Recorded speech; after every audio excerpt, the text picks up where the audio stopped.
Hello everyone. तो कैसे आप सब, स्वागत करता हूं आप सबका आपके अपने ही चैनल स्टडी बडी में। तो आज के इस वीडियो में हम बात करने वाले हैं जामिया मिलिया इस्लामिया DL ED 2023-24 का जो पेपर हुआ था उसके पेपर के सोल्यूशन के बारे में। हालांकि इसका सोल्यूशन पहले भी अपलोड हो चुका है, लेकिन इसको थोड़ा डिटेल में बात करेंगे क्योंकि जैसा कि आप लोग को भी पता है कि जामिया रिपीटेड क्वेश्चन बहुत पूछता है। तो आप अगर 4-5 साल के पेपर करके चले जाओगे तो उससे क्या होगा, टीचिंग एप्टीट्यूड के सारे क्वेश्चन आपको मिल जाएंगे और जीके वगैरह के क्वेश्चन मिल जाएंगे। और साथ ही साथ अगर हम बात करें रीजनिंग वगैरह की, तो भी रीजनिंग के भी क्वेश्चन इसमें बहुत सारे आपको मिल जाएंगे जो कि प्रीवियस ईयर पूछा गया है। तो आइए देर न करते हुए स्टार्ट करते हैं। और इस PDF को पाने के लिए आपको कुछ नहीं करना होगा, हमारे टेलीग्राम चैनल पर आपको जुड़ जाना है और वहाँ से आपको मिल जाएगा। चैनल को सर्च करने के लिए आपको लिखना है स्टडी बडी B.ED।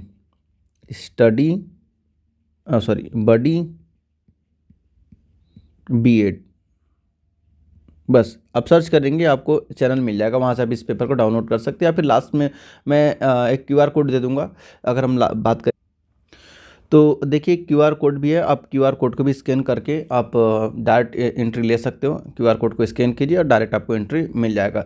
और अगर हमें टेलीग्राम पर फॉलो करना है तो टेलीग्राम पर यहाँ से फॉलो कर सकते हैं। चैनल को हमारे सब्सक्राइब कर लीजिए। चलिए आते हैं सोल्यूशन की तरफ चलते हैं। तो देखिए जो मेरे पास सेट B पड़ा हुआ है, हो सकता है कि आप लोग के पास पहले से इसका PDF अवेलेबल हो और कोई और सा सेट हो। तो कुछ नहीं करना है आपको, बस टीचिंग एप्टीट्यूड वाला सेक्शन ओपन करना है। टीचिंग एप्टीट्यूड का पहला सेक्शन जो है इसमें मेरे सेट में सेट B में टीचिंग एप्टीट्यूड का है। इसमें पूरा पूछा है कि एक शिक्षक को अपने विषय का पूरा ज्ञान होना चाहिए, क्योंकि इस प्रकार वह क्या कर सकता है। जो टीचर जो आपको पढ़ा रहा है उसके पास अपने सब्जेक्ट के पूरा कंप्लीट नॉलेज होना चाहिए। वो ऐसा क्यों बोला जाता है, आइए देखते हैं ऑप्शन में क्या क्या गिवन है। पहला है कि समाज के सम्मान प्राप्त करता। देखिए समाज में सम्मान प्राप्त करने के लिए टीचर नॉलेज तो लेता नहीं है कि ठीक है हमने सारा नॉलेज ले लिया, अब समाज में मुझे सम्मान मिलेगा। हाँ है, होता है, लेकिन सिर्फ उसी के लिए हो ऐसा ज़रूरी नहीं है। तो ये हमारे पास ऑप्शन हमारे रिलायबल नहीं लग रहा है, तो इसको हम कट कर देंगे, उतना ज़्यादा सूटेबल नहीं है। योग्य शिक्षक बनने के लिए, हाँ ठीक है। देखिए योग्य शिक्षक बनने के लिए कुछ अभी सूटेबल, ऊपर वाले से सूटेबल इसका आंसर लग रहा है, लेकिन देखते हैं क्या इससे ज़्यादा भी सूटेबल कोई ऑप्शन है। उसे भाषा का ज्ञान हो जाता है, तो देखिए ये भी उतना कुछ सूटेबल नहीं लग रहा है। वह अपने छात्रों के मस्तिष्क को प्रखर बना सकता है, तो देखिए इसका जो करेक्ट आंसर आपका है वो अपने D हो जाएगा। वह अपने छात्रों के मस्तिष्क को प्रखर बना सकता है। तो जब भी आपको टीचिंग एप्टीट्यूड क्वेश्चन को सॉल्व करना है, आपको स्टूडेंट ओरिएंटेड आंसर देना है, मतलब स्टूडेंट के कॉन्टेक्स्ट में आंसर देना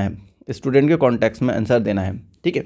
कभी भी आप अगर कोई रोट लैंग्वेज मतलब रोट सिस्टम को जो कोई फॉलो कर रहा है तो उसको हमें दूर करना है, ठीक है। उसको वो आंसर नहीं हो सकता। आइए इसमें सेकेंड क्वेश्चन की तरफ चलते हैं। कह रहा है कि सफल शिक्षण का सबसे महत्वपूर्ण लक्षण है। तो जो सफल एक तरीके से सक्सेसफुल टीचिंग का आपको की फीचर बताना है कि जो सक्सेसफुल टीचिंग होता है उसका की फीचर क्या है।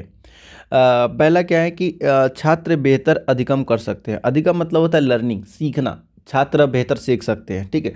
तो मतलब जो हमारे पास सक्सेसफुल टीचिंग है, तो सक्सेसफुल टीचिंग से हम क्या कर सकते हैं, बच्चों को अच्छे से अधिगम करा सकते हैं, छात्रों को अच्छे से अधिगम करा सकते हैं। तो सबसे सूटेबल आंसर ही लग रहा है। अभी देखते हैं शायद क्या पता इससे भी ज़्यादा सूटेबल कोई ऑप्शन मिले, तो अभी फिलहाल इसको हम टिक कर दे रहे हैं। सेकेंड है शिक्षक स्पष्ट व्याख्या देते हैं, तो ठीक है स्पष्ट व्याख्या देते हैं। अगर जो कोई अगर सक्सेसफुल टीचर है तो स्पष्ट व्याख्या देगा, लेकिन जो ऊपर वाला आंसर है ना, छात्र बेहतर अधिगम करते हैं, ये ज़्यादा सूटेबल है, ठीक है। तो अभी इसको छोड़ देते हैं क्योंकि हमें ऊपर वाला ज़्यादा अच्छा मिल रहा है। अधिक परीक्षाएं ली जाती है, ये तो एकदम सरासर गलत है। शिक्षक नियमित रूप से कक्षाएं लेते हैं, ये भी उतना सूटेबल नहीं है, ठीक है। तो जो सक्सेसफुल जो टीचिंग की बात कही गई है उसका की फीचर क्या है, की फीचर है छात्र बेहतर अधिगम करते हैं, इसका करेक्ट आंसर हो जाएगा।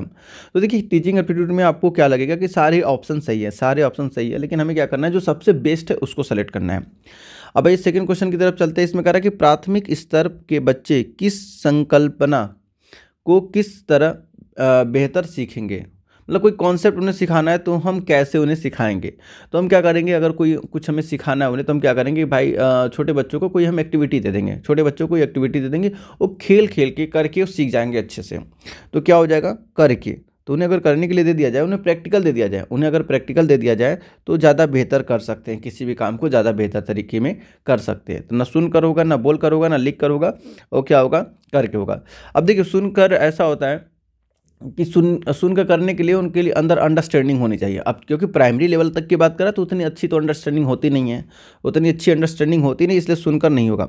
अब बोलकर, अगर उन्हें बोलकर वो क्या ही सीखेंगे, अभी बच्चे हैं बोलकर क्या ही सीखेंगे, तो इसको हम काट कर दे रहे हैं। और लिख कर, क्योंकि प्राइमरी स्तर की बच्चों की बात करें इसलिए लिख कर भी आंसर नहीं होगा, तो करके आंसर करेक्ट हो जाएगा। अब नेक्स्ट चलते हैं, आपकी कक्षा में एक बच्चा कभी भी अपने गृह कार्य को पूरा करके नहीं लाता। मतलब कोई बच्चा है जो उसको होमवर्क दिया गया है वो अपना काम करके कंप्लीट नहीं ला रहा है, तो आप एज अ अध्यापक होने के नाते आपकी क्या प्रतिक्रिया होगी। मतलब आप उसके साथ कैसा बिहेव करोगे। आप एक टीचर हो और आपके क्लास का एक बच्चा है जिसने डेली का काम इसका है कि होमवर्क नहीं करता है, तो आप क्या करोगे इस केस में। आइए ऑप्शन देखते हैं। ऑप्शन में क्या है, उस बच्चे की पृष्ठभूमि और घर की हालत जानने का प्रयास करेंगे। हाँ ठीक है भाई, क्यों नहीं करके लाया, तो ये सूटेबल आंसर लग रहा है। अभी देखते हैं और सेकेंड ऑप्शन। पहला है कि अच्छा ऐसा क्यों कर रहा है बच्चा, क्यों होमवर्क नहीं करके आ पा रहा है, क्या उसके साथ कोई प्रॉब्लम है, क्या उसके घर पर ज़्यादा काम दे दिया जाता है या फिर घर का भी काम करता है। क्योंकि बहुत सारे बच्चे ऐसे होते हैं, अगर आप गांव देहात में चले जाइए तो घर की सारी जिम्मेदारी उसी पर होती है। अब वो घर की सारी जिम्मेदारी करने के बाद फिर जाता है क्लास करने, ठीक है, तो इसकी वजह से होमवर्क नहीं हो पाता या फिर कोई और कारण रहा हो। अब फिर कुछ दिन उसकी भूल को नज़रअंदाज कर देंगे, फिर सजा देंगे। लेकिन देखिए सजा देने वाली बात आ गई, पनिशमेंट की बात जहाँ आएगी आप उसे कट कर दीजिएगा। जहाँ भी पनिशमेंट की बात आएगी उसको कट कर दीजिएगा, ऑप्शन हो ही नहीं सकता। जहाँ पे पनिशमेंट की बात आएगी, रोट मेमोराइजेशन की बात आएगी, वो आंसर कभी हो ही नहीं सकता, ठीक है। लास्ट क्या, हाँ बशर्ते यहाँ नॉट न दिया हो। चलिए नेक्स्ट थर्ड देखते हैं।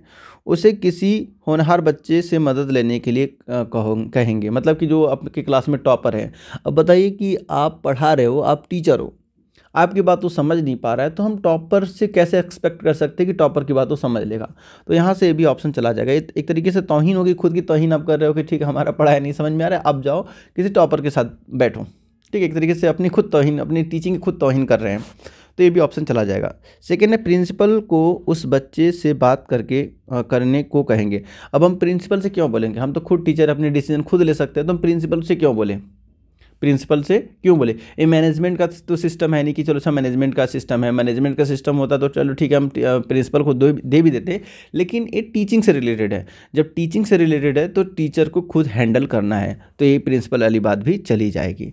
तो इसका जो करेक्ट आंसर देखिए, पहला जो ऊपर बताया था वही करेक्ट आंसर हो जाएगा कि उस बच्चे की, एक मिनट, हाँ, उस बच्चे की पृष्ठभूमि और घर की हालत जानने का प्रयास करेंगे। ये इधर सबसे सूटेबल आंसर है। नेक्स्ट चलते हैं क्वेश्चन नंबर 5 की तरफ कि निम्नलिखित में से बच्चों को नैतिक शिक्षा देने का सबसे अच्छा तरीका क्या हो सकता है। मतलब बच्चों में जो नैतिक शिक्षा है उसको देने का सबसे अच्छा तरीका क्या हो सकता है, किस तरीके से हम बच्चों को नैतिक का पाठ पढ़ा सकते हैं। पहला ऑप्शन है, देखिए इतना अच्छा एक्सप्लेनेशन हो रहा है, अगर अभी तक आप लोगों ने लाइक नहीं किया है तो हमारे साथ बहुत गलत कर रहे हैं, आप अपने साथ भी गलत कर रहे हैं। तो लाइक ज़रूर कीजिए और अपने दोस्तों में जितना शेयर कीजिए इसे, जो भी डीएलएड की तैयारी करते हैं, कि ये सिर्फ डीएलएड के लिए नहीं है कि सिर्फ डीएलएड वाले ही देख रहे हैं। टीचिंग एप्टीट्यूड है, ये टीचिंग एप्टीट्यूड है। टीचिंग एप्टीट्यूड सभी के लिए होता है, टीचिंग एप्टीट्यूड सभी के लिए होता है। जहाँ भी जिस भी इंट्रेंस में टीचिंग एप्टीट्यूड पूछता है वो सभी के लिए एक यूज़फुल टॉपिक है, ठीक है। तो रिपीटेड क्वेश्चन काफ़ी आते रहते हैं, रिपीटेड क्वेश्चन इवन आप अगर किसी कोई जॉब वगैरह के लिए भी जाएंगे, अगर गवर्नमेंट जॉब के लिए, तो उसमें भी ये सब पूछा जाता है, तो उनके लिए भी बेनिफिशियल होता है। अब आइए, प्रतिदिन सुबह की सभा में किसी एक नैतिक मूल्य पर बात की जाए। मतलब जो प्रेयर होता है, प्रेयर के टाइम पर अगर हम नैतिकता की बात करें तो बच्चों के दिमाग में कुछ धीरे धीरे घुसता रहेगा, ठीक है। तो अभी ये कुछ ठीक लग रहा है, लेकिन प्रॉपर है कि नहीं वो आगे बताएंगे। पाठ्यचर्या में एक विषय नैतिक शिक्षा के नाम से जोड़ा जाए। तो देखिए ये है कि एक सब्जेक्ट ही पढ़ाने की बात कर रहा है, एक सब्जेक्ट आ जाएगा, एक सब्जेक्ट बढ़ जाएगा, तो बच्चे क्या करेंगे, एटलीस्ट पास होने के लिए पढ़ेंगे। जब पास होने के लिए पढ़ेंगे तो कुछ तो पढ़ेंगे, तो कुछ तो नॉलेज जाएगा नैतिकता का। अब आते हैं थर्ड ऑप्शन, प्रार्थना सभा में सब छात्रों को अपनी मान्यता अनुसार प्रार्थना करने की छूट। ये तो नहीं हो सकती, ठीक है, यहाँ पर डाइवर्सिटी बढ़ जाएगी। अगर हम कहेंगे ठीक है, जैसे सपोज दैट हम 3-4 एग्जाम्पल दो, हमने हिंदू मुस्लिम को ले लिया, ठीक है, हिंदू अपना प्रेयर कर रहा है, मुस्लिम अपना प्रेयर कर रहा है, तो इसमें क्या होगा कि एक तरीके से डाइवर्सिटी बढ़ेगी, तो इसलिए ये वाला ऑप्शन नहीं होगा। सेकेंड, थर्ड चलते हैं, फोर्थ चलते हैं। शिक्षकों को स्वयं वांछनीय नैतिक मूल्यों को अपनाना चाहिए। तो ये सबसे सूटेबल ऑप्शन है कि शिक्षक खुद उस नैतिक को अपनाए अपने लाइफ में, अपने जीवन में खुद अपनाए, और उसको देख के बच्चे क्या करेंगे, खुद से अडॉप्ट कर लेंगे, उसे देखकर बच्चे खुद से अडॉप्ट कर लेंगे। तो सबसे सूटेबल ऑप्शन इसका डी है, सबसे सूटेबल ऑप्शन इसका डी है। आते नेक्स्ट क्वेश्चन कह रहा है कि आपकी दृष्टि में कक्षा में सबसे ज़्यादा महत्वपूर्ण क्या है। तो आपकी जो दृष्टि है, आपकी दृष्टि में आप आज अपने आप को एज अ टीचर रखिए, अभी यहाँ पर अपने आप को एज अ टीचर रखिए और बताइए कि आपकी दृष्टि से सब क्लास में सबसे ज़्यादा क्या इंपॉर्टेंट है, क्लास में किसकी इंपॉर्टेंट है। तो देखिए क्लास में किसकी इंपॉर्टेंट होगी, क्लास में अगर हम डेली कुछ नया एक्टिविटी करें, कुछ नया एक्टिविटी करें, तो उससे क्या होगा, बच्चे जल्दी सीखते हैं, उससे क्या होता है, बच्चे जल्दी सीखते हैं। तो आइए, हमने हिंट तो दे दिया है, अब आज के बाद ऑप्शन पर चलते हैं। पहला है कि शिक्षक का स्थान। तो शिक्षक का स्थान, बेशक शिक्षक का स्थान महत्वपूर्ण होता है, अब लेकिन उससे क्या महत्वपूर्ण है, उससे ज़्यादा महत्वपूर्ण क्या है, स्वच्छ वातावरण। तो ये भी होना चाहिए, वातावरण होना चाहिए, लेकिन ये सब आपका एक तरीके से ये सब कंपलसरी नहीं है, होना चाहिए, कंपलसरी नहीं कि होगा तो ही एजुकेशन दे पाएंगे बच्चों को, अदरवाइज बच्चों को एजुकेशन नहीं दे पाएंगे। शिक्षण सामग्री, ये भी होना चाहिए, ठीक है। थर्ड है नवीन शिक्षण विधियाँ। तो देखिए सबसे करेक्ट आंसर क्या हो जाएगा इसका, करेक्ट ऑप्शन हो जाएगा डी, नवीन शिक्षण विधियाँ। नए नए तरीके से बच्चों को सिखाने आना चाहिए, कि हम बच्चों को जो भी टॉपिक पढ़ा रहे हैं नए नए तरीके से बताएंगे, टेक्नोलॉजी से उन्हें रिलेट करेंगे, तो क्या होगा, बच्चे जल्दी सीखेंगे। तो इसका करेक्ट आंसर डी हो जाएगा। आइए नेक्स्ट चलते हैं क्वेश्चन नंबर 7 की तरफ। देखिए कुछ क्वेश्चन जो है कि काफ़ी ब्लर टाइप में है, तो मैं पढ़ के बता देता हूँ, और इसका PDF जब आप ले लेंगे, क्योंकि बहुत सारे लोगों के मोबाइल में उतनी अच्छी क्वालिटी नहीं दिखाई दे रही होगी, तो वो बाद में इसको देख सकते हैं, बाद में इसको रिफ्रेश करके देख लीजिएगा आप लोग, अच्छा दिखाई देगा। जब ये पूरा HD में अपलोड हो जाएगा तो आप लोग को अच्छा दिखाई देगा। आते देखते हैं, शिक्षक का कौन सा गुण छात्रों को सबसे ज़्यादा पसंद होता है, मतलब टीचर का ऐसा कौन सा क्वालिटी है जो स्टूडेंट को सबसे अच्छा लगता है। अब देखिए पहला है कि नाराज़ नहीं होना, मतलब आप कुछ भी कर लो, टीचर नाराज़ नहीं होता है, तो ठीक है, एक पल के लिए ठीक है, लेकिन सभी बच्चों को ऐसा नहीं है कि सभी बच्चों को यही टीचर पसंद हो जो जिनके टीचर कभी नाराज़ नहीं होते। पक्षपात न करना, तो पक्षपात करने वाले तो सबसे ज़्यादा नापसंद होते हैं, जो पक्षपात करता है वो सबसे ज़्यादा पसंद होते हैं। यहाँ पर पक्षपात न करना, तो पक्षपात न करना को हम क्या कर सकते हैं, अभी के लिए टिक कर सकते हैं कि पक्षपात नहीं करना है। छात्रों की समस्याओं को सुनना, तो देखिए पक्षपात न करने से ज़्यादा है कि छात्रों को समस्या को जो सुनता है, जो छात्रों की समस्या को सुनता है, वो ज़्यादा फेवरेट होता है टीचर, तो ये डबल इस पर टिक कर देते हैं। फिर समय का पाबंद होना, तो देखिए समय का पाबंद से उतना कुछ है नहीं लेना देना। इसका जो करेक्ट आंसर हो जाएगा, छात्रों की समस्याओं को सुनना। जो टीचर छात्रों की समस्याओं को सुनता है, वो टीचर अपने स्टूडेंट में फेमस होता है, ठीक है, उसे स्टूडेंट लोग पसंद करते हैं। आइए क्वेश्चन नंबर 8 की तरफ चलते हैं। क्वेश्चन नंबर 8 में बोला है कि ब्लैक बोर्ड पर लिखने के समय शिक्षक के लिए सबसे ज़्यादा महत्वपूर्ण होता है।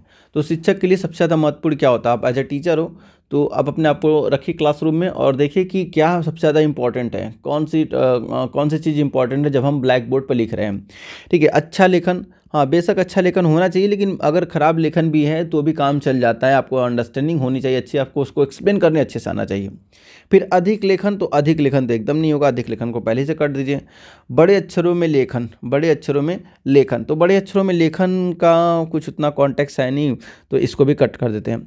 फिर लेखन का साफ दिखना, तो देखिए सबसे जो इम्पोर्टेंट है, आपने जो लिखा है वो बच्चों को साफ दिखाई दे रहा है कि नहीं दे रहा है, क्रिस्टल क्लियर हो रहा है कि नहीं हो रहा है, वो ज़्यादा आपका अच्छा हो जाएगा। अब देखिए अच्छा लेखन क्या होगा, कर्सिव राइटिंग जो होता है देखने में तो कितना अच्छा लगता है, लेकिन जब आप पढ़ने जाओ तो कुछ लोग इसे पढ़ नहीं पाते, बहुत सारे लोग ऐसे हैं जो पढ़ नहीं पाएंगे। तो देखने में तो हालांकि दूर से तो अच्छा लगता है, लेकिन पढ़ नहीं पाते, तो ये अच्छा लेखन उस कॉन्टेक्स्ट से हट जाएगा, ठीक है। तो क्या होगा, लेखन का साफ दिखना इधर सबसे सूटेबल आंसर। आइए क्वेश्चन नंबर 9 की तरफ चलते हैं। क्वेश्चन नंबर 9 में क्या बोला है कि निम्न में से कौन वैज्ञानिक दृष्टिकोण का संकेत नहीं है। अब इसमें से ऑप्शन दिया हुआ है कौन सा वैज्ञानिक दृष्टिकोण का संकेतक नहीं है, हमको ये बताना है। देखिए अब है कि उत्सुक, देखिए यहाँ पर नहीं आया है तो इसको अंडरलाइन कर लीजिएगा, क्योंकि अक्सर बच्चे गलती कर देते हैं, नहीं की जगह हाँ का आंसर करके चले आते हैं, तो इसको अंडरलाइन कर लेना है। आपको क्या करना है, अंडरलाइन कर लेना है। पहला है उत्सुक होना और सवाल उठाना। तो देखिए उत्सुक होना, सवाल उठाना ये वैज्ञानिक दृष्टिकोण है। निजी आस्था को सर्वोपरि रखना, तो देखिए ये वैज्ञानिक दृष्टि नहीं है, ये वैज्ञानिक दृष्टि नहीं है। से थर्ड है प्रमाण के आधार पर तर्क करना, ये भी वैज्ञानिक दृष्टि है। प्राकृतिक घटनाओं के कारण ढूंढना, ये भी वैज्ञानिक दृष्टि है। मतलब ये तीनों वैज्ञानिक दृष्टि है। और क्योंकि पूछा था संकेतक नहीं है, वैज्ञानिक दृष्टि संकेतक नहीं है, तो इसका करेक्ट आंसर नहीं है, तो बी हो जाएगा। ठीक है, बी इसका करेक्ट ऑप्शन हो जाएगा। नेक्स्ट चलते हैं क्वेश्चन नंबर 10 की तरफ। कह रहा है बच्चों के सीखने के संदर्भ में कौन सा कथन सत्य नहीं है। देखिए यहाँ भी आगे सत्य नहीं है, तो आपको नहीं के अंदर अंडरलाइन कर लेना है। जहाँ भी नहीं आए उसको अंडरलाइन कर लेना है, क्योंकि जब हम जब हम क्वेश्चन को सॉल्व करते हैं तो उस टाइम हमारे माइंड में रहता है हाँ ये सब पॉजिटिव चलता है, नहीं वाली बात छुप जाती है। तो हमें पहला ऑप्शन दिखता है, क्योंकि एग्जाम में प्रेशर होता है, इतना ज़्यादा मेंटल प्रेशर होता है, तो हम क्या करते हैं बस ये पहला ऑप्शन पढ़े उस पर टिक करके आगे बढ़ते हैं, क्योंकि टाइम को भी तो हमें बचाना है, टाइम बचाना है तो हम आगे बढ़ जाते हैं। तो इसलिए जहाँ भी नहीं दिखे, नॉट दिखे, वहाँ अंडरलाइन कर लीजिए, अंडरलाइन करके पूरा ऑप्शन को पढ़िए, उसके बाद दीजिए। और टीचिंग एप्टीट्यूड के कितना पहले ही टीचिंग एप्टीट्यूड का क्वेश्चन है और पहला ही ऑप्शन आपको टिक सही मिल गया, तो भी आपको सेकेंड थर्ड फोर्थ पढ़ना है। हमें देखना है क्या कोई उससे ज़्यादा सूटेबल ऑप्शन तो नहीं मिल रहा है, क्योंकि टीचिंग एप्टीट्यूड में ऑलमोस्ट सारे क्वेश्चन के सारे ऑप्शन सही होते हैं, लेकिन सबसे ज़्यादा सूटेबल हमें खोजना होता है। अब अगला देखिए क्या बोला है, बच्चे खेल खेल में भी सीख लेते हैं। तो लगभग आप मान के चलिए कि 70 से 80% बच्चे 70 से 80% बच्चे खेल खेल में ही सीखते हैं। 70 से 80% बच्चे खेल खेल में ही सीखते हैं। ठीक है, या फिर इसको आप 90 to 100 भी बोल सकते हो कि जितने बच्चे खेल खेल में अच्छे से सीख लेते हैं। तो ये तो ऑप्शन सही है, सत्य, लेकिन सत्य नहीं है बोला है, तो सही है, तो इसको हम टिक कर देते हैं। ये आपकी अधिगम का एक प्रोसेस है। हर बालक सीखने में सक्षम है, ये भी अधिगम का है कि मतलब सभी बालक सीखने में सक्षम है। अब डिपेंड करता है कि उनका वातावरण क्या है, उसके हिसाब से भी डिपेंड करता है। कोई जल्दी सीखता है, कोई बाद में सीखता है, लेकिन सीखते सभी हैं, सभी के अंदर क्या है, सीखने की प्रवृत्ति है। सीखने के लिए भय आवश्यक है, तो नहीं, सीखने के लिए भय आवश्यक बिल्कुल भी नहीं है, बिल्कुल भी नहीं है कि हम डंडा लेके, बहुत बड़ा डंडा लिए भाई पढ़ो सुनाओ नहीं तो पीटेंगे। ठीक है, वो डर में तो सुना देगा, लेकिन फिर आपसे दूरी बना लेगा, आपसे क्या स्टडी से भी दूरी बना लेगा अगर हम बच्चों को से डांट फटकार रहे हैं तो। बच्चे एक दूसरे से सीखते हैं, हाँ ये भी सही है। तो देखिए कहा था कि संदर्भ में कथन सत्य नहीं है, नहीं है तो कौन सा ऑप्शन हो जाएगा, नहीं है तो ऑप्शन सी करेक्ट हो जाएगा, ये ध्यान दीजिएगा। और वैसे भी भय आवश्यक है, मतलब ये भी एक तरीके से टीचर स्टूडेंट के कॉन्टेक्स्ट में नेगेटिव कॉन्टेक्स्ट में जा रहा है, नेगेटिव कॉन्टेक्स्ट में जा रहा है, इसलिए नेगेटिव कॉन्टेक्स्ट वाला टीचर हमने बताया था कि स्टूडेंट ओरिएंटेड होता है, तो आपको कोई भी नेगेटिव वाले ऑप्शन को टिक नहीं करना है। आइए नेक्स्ट चलते हैं क्वेश्चन नंबर 11 की तरफ। इसमें बोला कि छात्रों में खेलों के प्रति रुचि पैदा करने के लिए क्या करेंगे आप। मतलब आप टीचर है और आपको जिज्ञासा जगाना है खेल के प्रति स्टूडेंट को, तो आप क्या करोगे इस कॉन्टेक्स्ट में। तो पहले खेल के महत्व पर भाषण देंगे, हाँ ठीक है भाई, खेल के महत्व पर हम भाषण तो देंगे तभी बच्चे सीखेंगे। अच्छे खिलाड़ी के उदाहरण देंगे, ये भी कर सकते हैं, ये भी अच्छा है। स्वयं उनके साथ खेलेंगे, तो देखिए उससे ज़्यादा सबसे ज़्यादा है कि स्वयं उसके साथ खेलेंगे, इसमें डबल टिक कर देते हैं। उपरोक्त सभी, हाँ देखिए उपरोक्त सभी आ गया, इसलिए क्या होगा, ये सारे ऑप्शन सही हो जाएगा, ये सारे ऑप्शन सही हो जाएंगे, क्योंकि उपरोक्त वाला सभी आ गया। अगर उपरोक्त सभी नहीं होता, मान लेते कि एक पल के लिए कि उपरोक्त सभी ये वाला ऑप्शन नहीं गिवन है, तो उस केस में हम किसको टिक करते हैं, तो उस केस में ऑप्शन सी करेक्ट हो जाता उस केस में ऑप्शन सी करेक्ट हो जाता।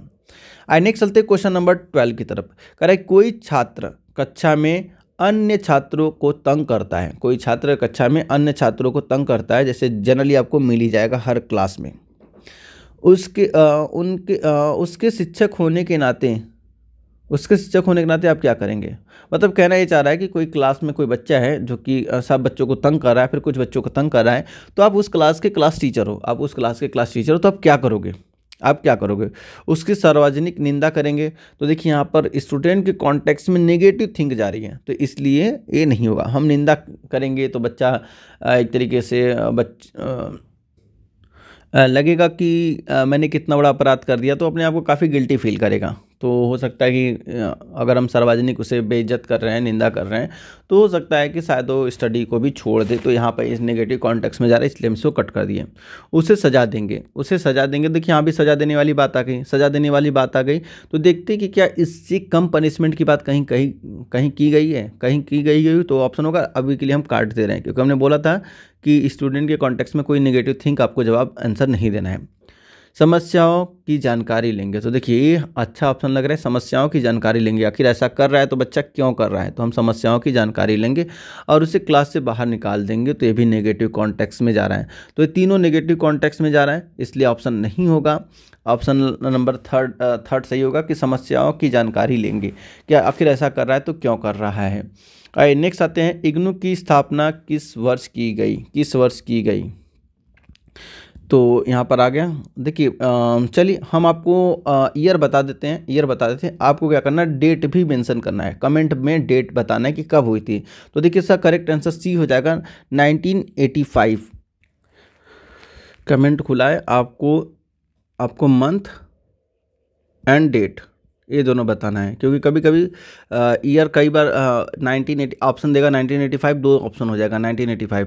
अब आपको करेक्ट ऑप्शन नहीं पता होगा तो तुक्का मारोगे। ये तो पता है कि 1985 में हुआ तो किसी एक पर तुक्का मारोगे, लेकिन अगर डेट मंथ पता होगा तो एग्जैक्ट आपका सही हो जाएगा। तो आपको कमेंट करना है कि किस मंथ और किस डेट को हुआ था।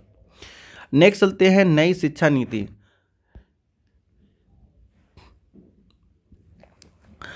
नई शिक्षा नीति 2020 स्कूल शिक्षा के क्षेत्र में कौन से सिस्टम की बात करती है, मतलब किस सिस्टम की बात करती है। इससे पहले जो चल रहा था आपका एजुकेशन पॉलिसी 1986 चल रहा था, वो 10+2 पे चल रहा था, 10+2 पे चल रहा था। ठीक है, तो ये बोला कि अब कौन सी पॉलिसी चल रही है, अब कौन सी पॉलिसी चल रही है। तो देखिए 5+3+3+4। अब 5 क्या है, ये आपका है फाउंडेशन है, जिसमें आपका आंगनवाड़ी है, LKG UKG क्लास 1 क्लास 2। ठीक है, तो एक तरीके से प्री बोल सकते हैं, प्री क्लास 2 1 2 क्लास 1 2। फिर इसके बाद जो 3 है आपका, जो 3 ईयर है उसको बोलते हैं हम फाउंडेशन हो गया, प्रीपरेटरी हो जाएगा। फिर इसके बाद प्रीपरेटरी। अब प्रीपरेटरी में क्या होगा, प्रीपरेटरी में क्लास 3 4 एंड 5 हो जाएगा, ये प्रीपरेटरी हो जाएगा, प्रीपरेटरी। फिर जो लास्ट का 3 है ये आपका जूनियर है, जिसमें क्लास 6 7 और 8 आ जाएगा, जिसको हम मिडल बोलते हैं, इसमें मिडल। ठीक है, मिडल है। और लास्ट का जो है 4 है वो सेकेंडरी है, सेकेंडरी। अब देखिए सेकेंडरी आता कहाँ से है, क्लास 9 10th 11 12th। तो आपको सब पता होना चाहिए, क्योंकि हो सकता है कि इस बार कुछ इससे क्वेश्चन दे दे। और क्वेश्चन 3 क्वेश्चन तो आने ही, डेफिनेटली लिख के ले लीजिए, 3 क्वेश्चन तो आने ही आने हैं NEP से कम 3, ज़्यादा भी हो सकता है लेकिन 3 तो आएगा। तो NEP को अच्छे से पढ़ के जाना है, NEP को पढ़ के जाना है, NCF को पढ़ के जाना है, और NEP तीनों NEP पढ़ के जाना है। NEP 1968 पहला NEP था, फर्स्ट NEP। सेकेंड NEP था 1986, और 34 सालों बाद ये आया है NEP 2020। इस टाइम के जो राजीव गांधी, एक मिनट, हाँ राजीव गांधी थे, इसमें इंदिरा गांधी थी, और ये नरेंद्र मोदी। ठीक है, तो आपको पता होना चाहिए कि किसकी अध्यक्षता में आया हुआ है। चलिए अब आगे चलते हैं, नेक्स्ट क्वेश्चन चलते हैं, क्वेश्चन नंबर 15। शिक्षा का सबसे महत्वपूर्ण उद्देश्य है। अच्छा एक मिनट, इसका तो आंसर बताना ही भूल गया। चलिए तो इसका आंसर आपको पता तो चली गया, क्योंकि कितना एक्सप्लेन कर दिया, तो आपको आंसर पता चलेगा कि 5+3+3+4। ठीक है, आइए नेक्स्ट चलते, क्वेश्चन नंबर 15 का है, शिक्षा का सबसे महत्वपूर्ण उद्देश्य क्या है। तो शिक्षा का जो सबसे महत्वपूर्ण उद्देश्य क्या है, मेन इंपॉर्टेंट की फीचर क्या है। बालक को साक्षर बनाना। तो ठीक है, बालक को साक्षर तो बनाता है। बालक का सर्वांगीण विकास करना। तो देखिए ये सबसे ऊपर वाले से ज़्यादा सूटेबल ऑप्शन है। बालक को जीविकोपार्जन के लिए तैयार करना, तो ये भी सही है। फिर बालक को आज्ञाकारी नागरिक बनाना, ये भी सही है। सभी सही है, लेकिन जो सर्वांगीण विकास की बात कर रहा है, जो सर्वांगीण मतलब 360 की बात कर रहा है, 360 की बात कर रहा है, वो सबसे ज़्यादा आंसर सही होगा। तो हमारे पास B is the correct option हो जाएगा, B is the correct option हो जाएगा। अब आते हैं जिज्ञासा। यहाँ पर सिर्फ लिख दिया जिज्ञासा। अब आते हैं ऑप्शन कि जिज्ञासा क्या है। जन्मजात होती है, तो क्या जिज्ञासा जन्मजात होती है? तो जन्मजात तो नहीं होती है। पैदा की जाती है, हाँ पैदा की जाती है, जिज्ञासा पैदा की जाती है अपने अंदर, लेकिन कैसे पैदा की जाती है?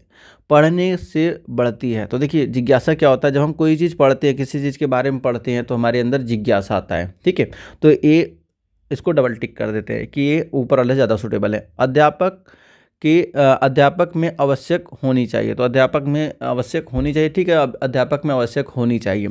अब आते हैं किसके साथ ज़्यादा मैच कर रहा है, जिज्ञासा पढ़ने से बढ़ती है या जिज्ञासा अध्यापक में आवश्यक होनी चाहिए? देखिए जिज्ञासा बच्चों में आवश्यक होनी चाहिए, बच्चों में आवश्यक होनी चाहिए, लेकिन टीचर में हो ना हो जरूरी नहीं है, लेकिन बच्चों में आवश्यक होनी चाहिए।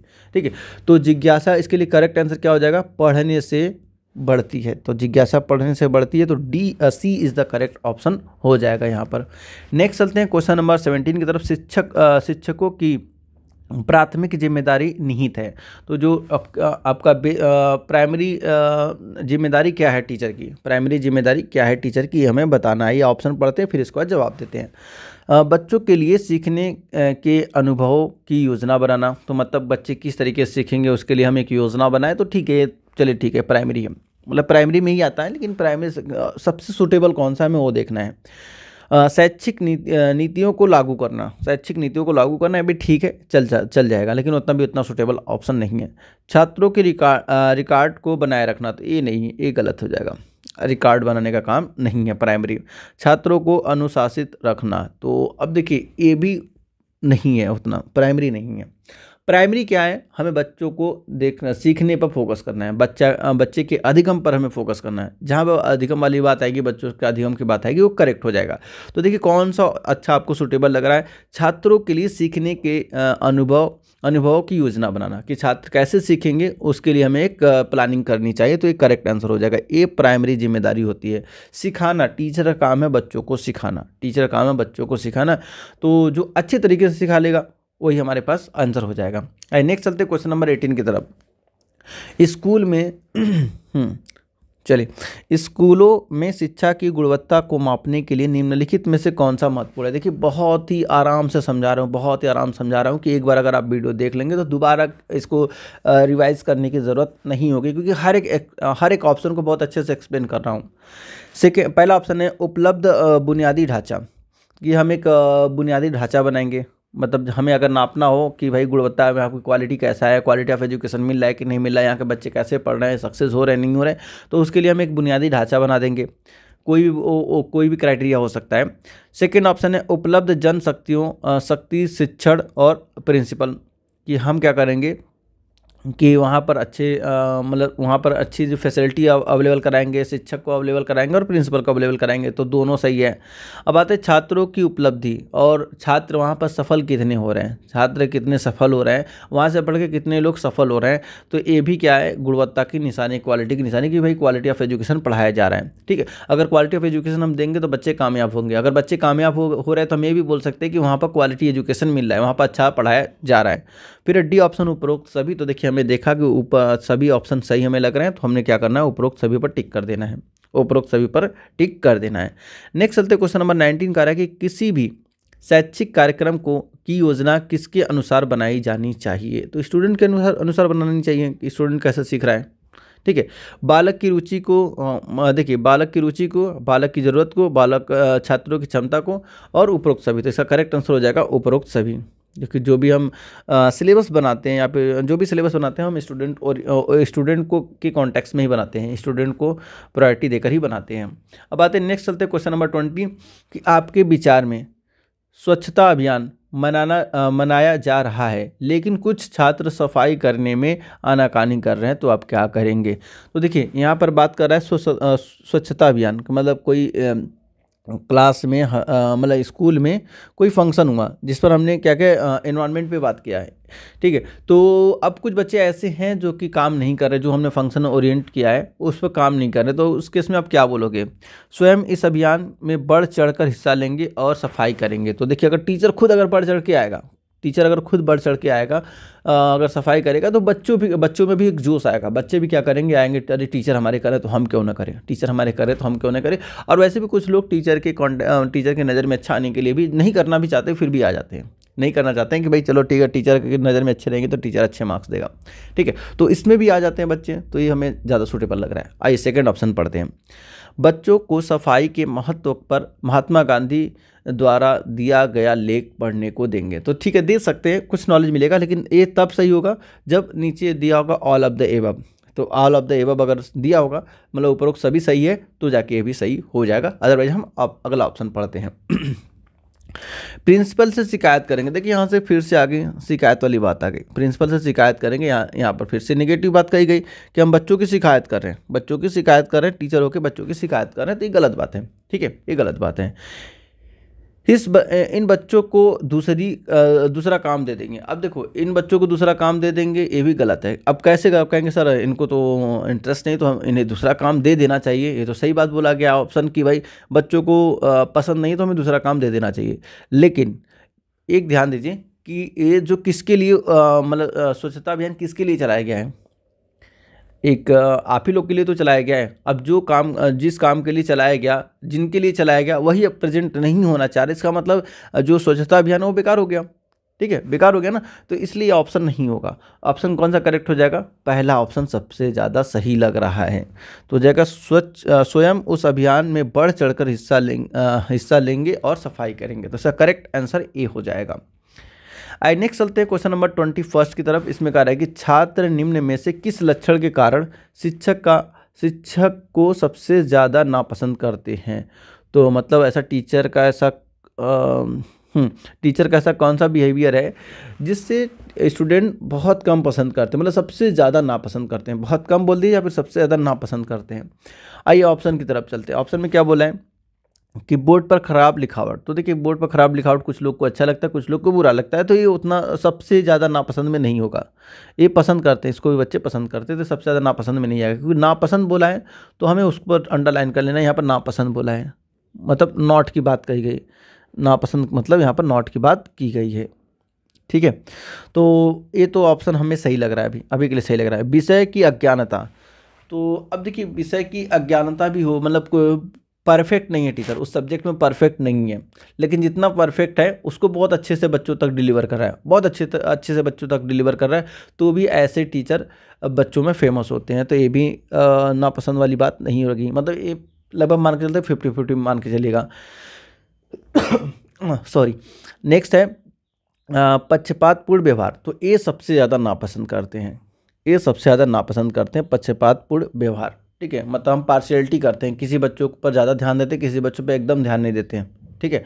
तो ये सबसे ज़्यादा पक्षपात हो जाएगा। कक्षा में लेट आना। तो कक्षा में लेट आना आजकल का फैशन हो गया है, लेट पहुंच ही रहे हैं, ठीक है। तो ये सबसे ज़्यादा नापसंद वाली बात नहीं है। वैसे कक्षा में लेट आएंगे तो बच्चे तो पार्टी करेंगे कि चलो टीचर नहीं आए, लेट से आए, हमें ज़्यादा टाइम मिल गया खेलने के लिए। नेक्स्ट है आपका 22 कि प्राथमिक स्तर पर, आइए थोड़ा इसको हाईलाइट करते चलते हैं। प्राथमिक स्तर पर बच्चों के लिए भाषा शिक्षण के संदर्भ में शिक्षक की कौन सी गतिविधि उपयुक्त नहीं है। तो देखिए आप फिर से आगे उपयुक्त नहीं है, ठीक है। तो उसको हमें बताना है कि कौन सा उपयुक्त नहीं है। पहला कहानी सुनाना। तो कहानी सुनाना तो सही है, मतलब प्राइमरी लेवल तक तो हम सुनाते ही हैं बच्चों को कहानी, जिससे वो सीखते हैं, कहानी से सीखते हैं। बच्चों को अपने अनुभव साझा करने के लिए कहना, ये भी सही है। थर्ड है बच्चों के साथ मिलकर कविता पाठ करना, ये भी ठीक है। फोर्थ है महान लेखकों की जीवनी स्मरण करना। तो ये नहीं सही है, ये करेक्ट नहीं है। तो इसका नहीं पूछा था इसलिए ऑप्शन सही हो जाएगा, ठीक है। ये ऑप्शन इसका डी करेक्ट हो जाएगा। अब आते हैं नेक्स्ट। अगर आपकी कक्षा के पीछे की बेंच, चलिए कॉमन क्वेश्चन आ गया, बहुत बार पूछा गया है, एक तरीके से जामिया का फेवरेट क्वेश्चन। अगर आपकी कक्षा में पीछे की बेंच, जिसे बैक बेंचर भी बोलते हैं, कि छात्र हमेशा बात कर रहे हैं, तो आपको क्या करना चाहिए। चलिए एक आपको मतलब पहले से ही आपको एक ट्रेनिंग दी जा रही है, आपको एक बहुत की पॉइंट बताई जा रही है, की बात बताई जा रही है कि अगर आप टीचर बन गए और आप पीछे बच्चे बैठ के बातें कर रहे हैं तो आप क्या करोगे। उन्हें सामने के बेंच पर बैठने के लिए कहेंगे। तो सबसे अच्छा इसका आंसर होगा कि भाई उन्हें वहाँ से उठा के सामने बैठा दो, उन्हें वहाँ से पीछे से उठा के पहले दूसरे तीसरे बेंच पर बैठा दो, अपने सामने रखो, ठीक है। और कुछ हर टाइम कुछ ना कुछ उनसे पूछते रहो। उन्हें वही करने दो जो कर रहे हैं। तो ये तो अगर उन्हें वही करने देंगे जो मतलब वही करने देंगे जो कर रहे हैं तो इससे डिस्टर्ब पूरा क्लास डिस्टर्ब होगा, तो ये ऑप्शन नहीं होगा। उन्हें दंडित करेंगे तो देखिए फिर से पनिशमेंट की बात करेगी, पनिशमेंट वाला ऑप्शन काट दीजिए। प्रिंसिपल से शिकायत करेंगे तो ये भी पनिशमेंट वाली बात हो गई, तो ये भी चला जाएगा। ठीक है, तो करेक्ट आंसर क्या हो जाएगा? अगर करेक्ट आंसर की अगर हम बात करें तो उन्हें सामने के बेंच पर बैठने के लिए कहेंगे कि भाई वहाँ से उठ जाओ, बहुत बात कर लिए, अब आओ थोड़ा पढ़ लो। क्वेश्चन नंबर 24 की तरफ चलते हैं। एक शिक्षक जो अपने छात्रों का ध्यान आकर्षित करने में सक्षम नहीं है, एक शिक्षक है जो अटेंशन नहीं ले पा रहा है अपने बच्चों का, तो उससे करना चाहिए, उसे क्या करना चाहिए? उसे क्या करना चाहिए? पहला है कि शिक्षण पद्धति का मूल्यांकन करें और उसमें सुधार करें। मतलब क्यों आखिर अटेंशन नहीं दे रहे हैं बच्चे, तो क्यों नहीं दे रहे हैं, तो हमें क्या करना पड़े, सीखना चाहिए उससे कि पहले हम जाए अपना मूल्यांकन करें, खुद का मूल्यांकन करें कि हम कहाँ बोल रहे हैं, क्या कैसे बोल रहे हैं, बच्चे क्यों नहीं आ रहे हैं, क्या हमारे बोलने में कोई कमी है, या फिर हम जो समझा रहे हैं वो काफ़ी मतलब हाई लेवल का तो नहीं बता रहे हैं या फिर लो लेवल का तो नहीं बता रहे हैं, तो हम अपनी खुद की मूल्यांकन करेंगे। पद से इस्तीफा दे देंगे, यार इस्तीफा देना ही था तो जॉब क्यों लिया, तो ये तो ऑप्शन चला जाएगा। अब विद्यार्थियों में दोष खोजेंगे, तो देखिए विद्यार्थियों कॉन्टेक्स्ट में एक तरीके से बैड मैसेज जा रहा है, इसलिए भी चला जाएगा। लिखना शुरू करो, तो मतलब ये कह रहा है कि अरे समझ में आए ना लिखो यार, हटाओ, जैसे सिलेबस कंप्लीट करते हैं आजकल के स्कूलों में क्या हो गया है, बस यही आ रहे हैं सिलेबस कंप्लीट करके चले जा रहे हैं, प्रिंसिपल को दिखाने के लिए भाई हाँ देखिए हमने सिलेबस कंप्लीट कर लिया। कोई मतलब नहीं बच्चों को आ रहा है कि नहीं आ रहा है, क्योंकि सबको पता है कि बच्चे होम ट्यूशन कोचिंग सब बच्चे कर रहे हैं। आजकल के लगभग 90% बच्चे ऐसे हैं, 90%। अगर हम सिटी में बात करें तो सिटी में 100% मिल जाएगा। अगर गांव में भी आज के दौर में लगभग 70 से लेकर 90% बच्चे ऐसे हैं जो कि कोचिंग होम ट्यूशन करते हैं। ठीक है, तो उनको भी पता है, इसलिए सिलेबस खाली कंप्लीट करा के चले जाते हैं। जो लिखना शुरू करो वाली जो ऑप्शन दिया हुआ है वो उसी कॉन्टेक्स्ट में दिया हुआ है। तो लेकिन अभी हम बात करें डॉक्यूमेंटेशन की, तो यहाँ पर ये ऑप्शन नहीं होगा करेक्ट। तो क्या होगा, जो करेक्ट सबसे परफेक्ट आंसर है, शिक्षण पद्धति का मूल्यांकन करें और उसमें सुधार करें। ठीक है, तो इसका करेक्ट आंसर ए हो जाएगा। नेक्स्ट चलते क्वेश्चन नंबर 25।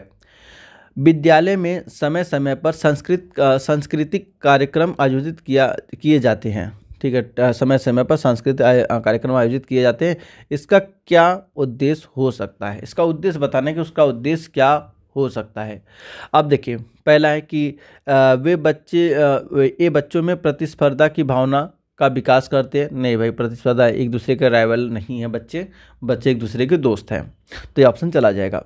ये शिक्षकों के खाली समय का सदुपयोग करने के सहायक होते। नहीं भाई, ऐसी भी बात नहीं है कि टीचर खाली होते तो चलो खाली आज चलो डांस करना स्टार्ट करो बच्चों। ठीक है, तो ऐसा नहीं है। थर्ड आपका है ये मनोरंजन का साधन है, तो ये भी नहीं है।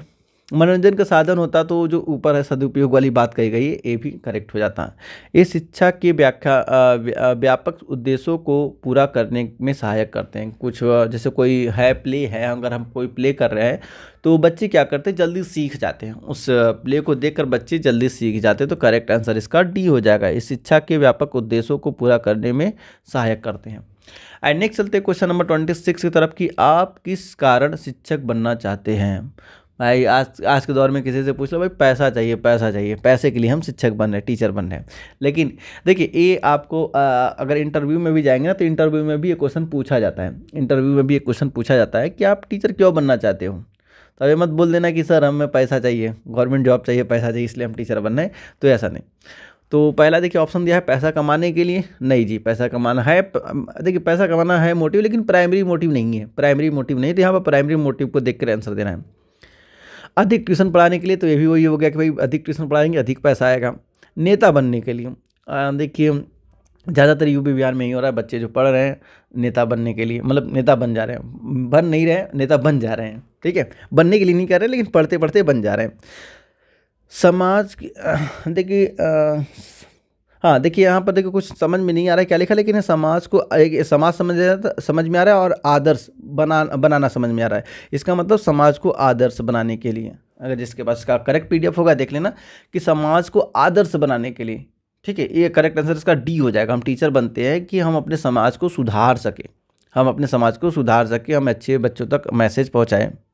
ठीक है, इसके लिए हम टीचर बनते हैं।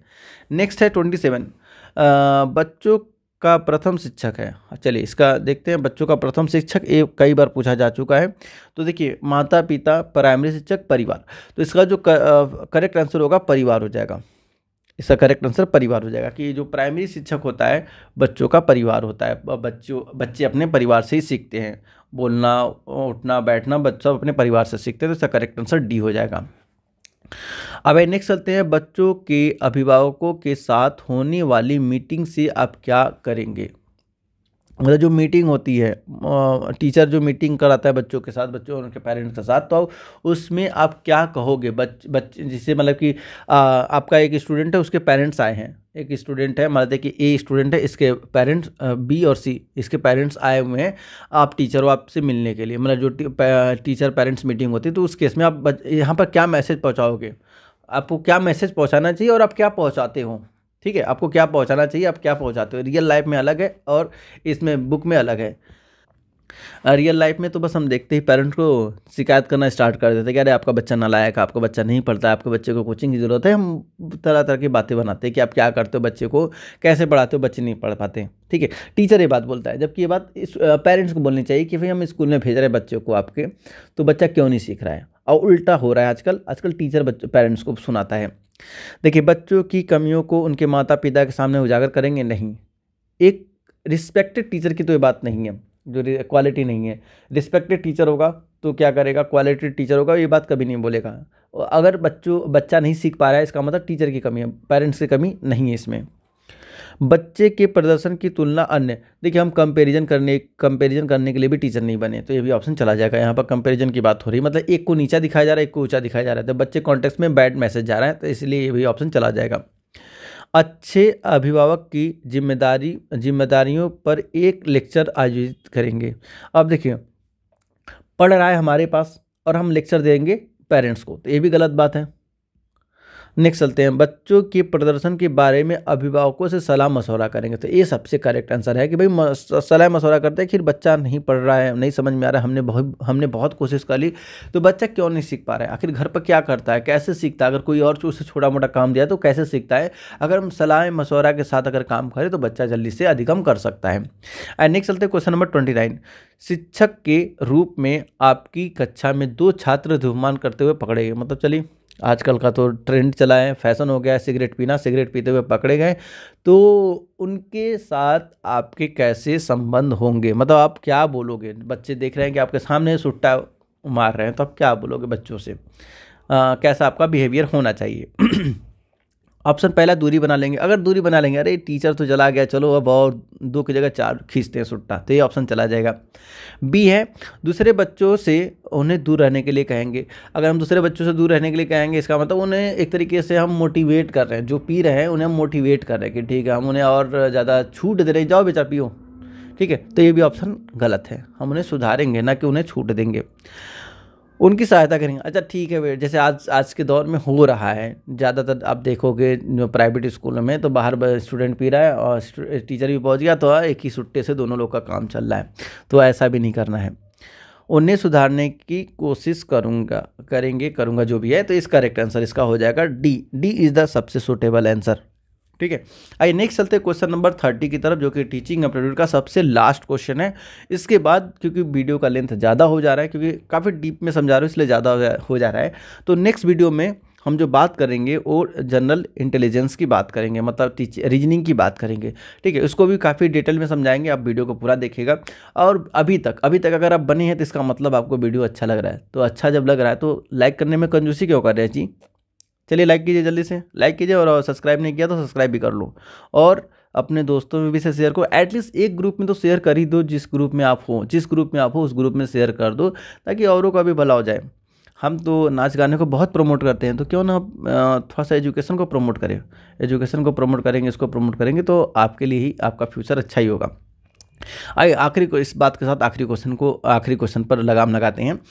इसमें क्या है कि नेप 2020 के अनुसार प्रीपरेटरी स्टेज में किस क्लास के बच्चे आते हैं। तो देखिए, हमने बताया था पहला फाउंडेशन, दूसरा क्वेश्चन आ गया फाउंडेशन में क्या था, नर्सरी था, मतलब आपका आंगनवाड़ी, एक मिनट, आंगनवाड़ी था और नर्सरी था और क्लास 1 2, ठीक है, ए था। फिर उसके बाद अगर हम सेकंड की बात करें, फिर इसके बाद प्रीपरेटरी आता था। प्रीपरेटरी में क्या होता था, क्लास 3 4 और 5 आता था। ठीक है, तो 3 to 5 इसका करेक्ट आंसर हो जाएगा। 3 to 5 ऑप्शन बी करेक्ट हो जाएगा। किसी ने ए पर लगाया, इसका बी करेक्ट हो जाएगा। अब इसके बाद फिर आता है आपका मिडल। इसके बाद आता है आपका मिडल। मिडल में क्या होता है, क्लास 5, 6 7 और 8 आ जाता है। फिर उसके बाद आपका आता है सेकेंडरी। सेकेंडरी में क्या होता है, सेकेंडरी में आपका क्लास 9 10 11 और 12। ठीक है, तो ये आपका करेक्ट आंसर इसका बी हो जाएगा। और इसको याद कर लीजिए और इसका एज ग्रुप भी याद रखिएगा। आपको कमेंट में 2 काम करना है। एक तो ऊपर हमने बोला था इग्नू का डेट आपको बताना है, दूसरा ये बताना है कि इनका एज ग्रुप क्या है, कि फाउंडेशन का एज ग्रुप क्या है, प्रीपरेटरी का एज ग्रुप क्या है, मतलब किस साल से कितने साल के बच्चों को हम फाउंडेशन में रखे हैं, कितने साल से कितने साल के बच्चों को प्रीपरेटरी में रखे, कितने को मिडिल में रखे, कितने को सेकेंडरी में रखे हैं, क्योंकि इस पर भी क्वेश्चन आते हैं, आने के चांसेस हाई है। तो आपको कमेंट करके बताना है कि कौन कौन से एज के बच्चे को किस किस ग्रुप में रखा गया है। 5+3+3+4 इनका एज ग्रुप बताना है आपको, इनका एज ग्रुप बताना है। ठीक है, तो वीडियो अच्छा लग रहा हो तो वीडियो को लाइक जरूर कीजिए। लाइक में कंजूसी बिल्कुल भी मत कीजिए, क्योंकि पैसे से कुछ नहीं लग रहा है। एक तरीके से गुरु दक्षिणा समझ के लाइक कर दिया कीजिए, और अपने दोस्तों में भी इसे शेयर कीजिए, जिससे आपके साथ साथ आपके दोस्तों का भी इससे बेनिफिट मिल सके। तो मिलते हैं नेक्स्ट वीडियो में, तब तक आप लोग अपना बहुत ख्याल रखिए। Best of luck for upcoming exam.